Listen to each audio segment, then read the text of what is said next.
Hi Founder fans, Jason here, and today we're going to be talking about another one of Thomas Jefferson's close boyhood friends, John Harvie, who would go on to sign the Articles of Confederation and contribute many things to the American Revolution, as we'll discuss here today.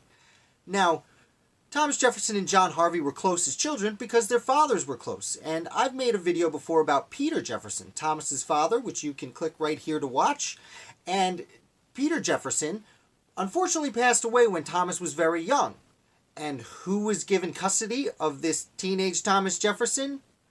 John Harvie's father, who I believe his name was also John Harvie. So, Thomas Jefferson and John Harvie were, in a way, kind of siblings, although Jefferson's mother was still alive, so he would have lived at home, except at that point, women couldn't be head of households, so you needed a man to come in and take charge. Blah-de-blah-de-blah. Anyway, the two grew up together, and they both attended college, William and Mary together, and they both became founders together. They were both active in the Patriot movement early on as younger men. Now, Thomas Jefferson would go to the Continental Congress and, write the Declaration of Independence. Meanwhile, John Harvie was usually better at more procedural things.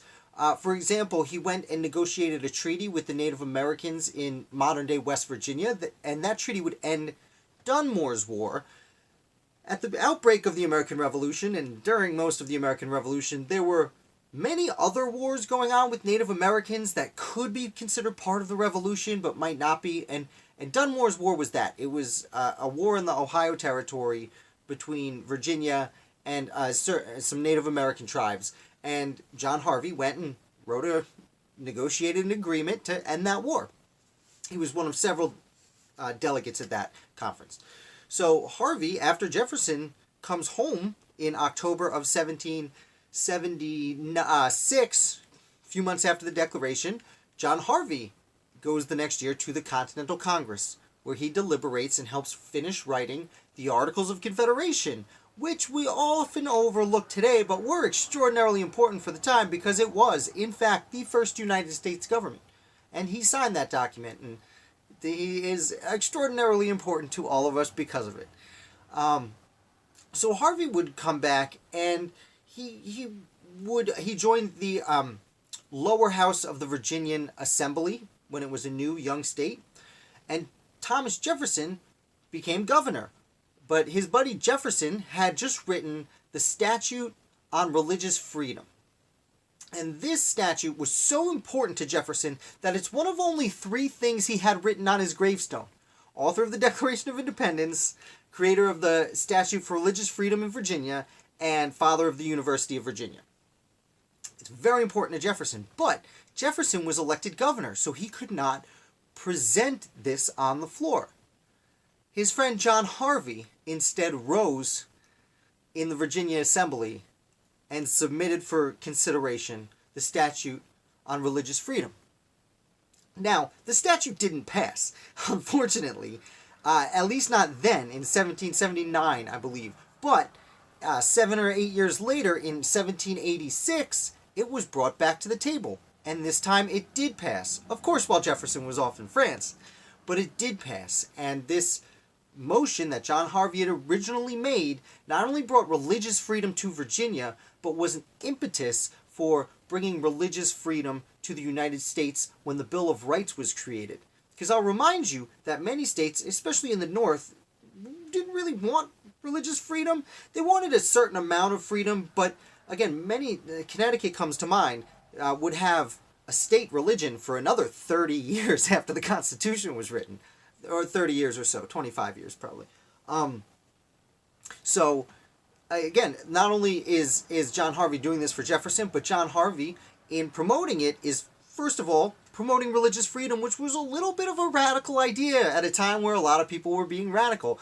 But also, it shows that he was the kind of person who would stand up for those who couldn't stand up for themselves. For example, people of lesser religions, their ideas, not mine, who couldn't serve in the government and couldn't stand up for themselves. So John Harvie would later go on to be an important member of Richmond, Virginia. He would be the 4th mayor of the city of Richmond, and he would pursue a lot of architectural works. He'd really helped grow the city, expand it, boost its population. He did wonders for it. Unfortunately, decades later, when Thomas Jefferson was in his second to last year as President of the United States, his buddy John Harvie was comfortable helping grow Richmond, Virginia. And in doing so, he would inspect buildings that were being built. And unfortunately, at 65 years old, he was climbing up on a roof inspecting a building, and he fell. And that was the last day of his life. Unfortunately, he fell a great deal of feet and landed wrong and passed away from that.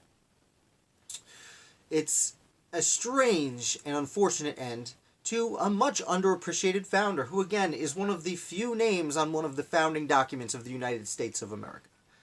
So that's the story of John Harvie. If you liked it, please hit like. If you're new here, definitely hit subscribe because I put out videos like this 5 days a week. Speaking of which, I am considering doing a live video this weekend. I'm thinking Friday at 6 o'clock. Today's the 14th, so I don't know what Friday is. Probably the 17th, let's say. If that interests you, if you think that's a good time, please let me know. If you are interested in watching a video of that nature, because if I do it live, we can correspond. You can ask questions. I can take my time with it, because it's going to be a weekly review of the articles I've written, which are longer videos. So if that's something you'd like, please let me know. Thank you so much for watching, and I will see you tomorrow.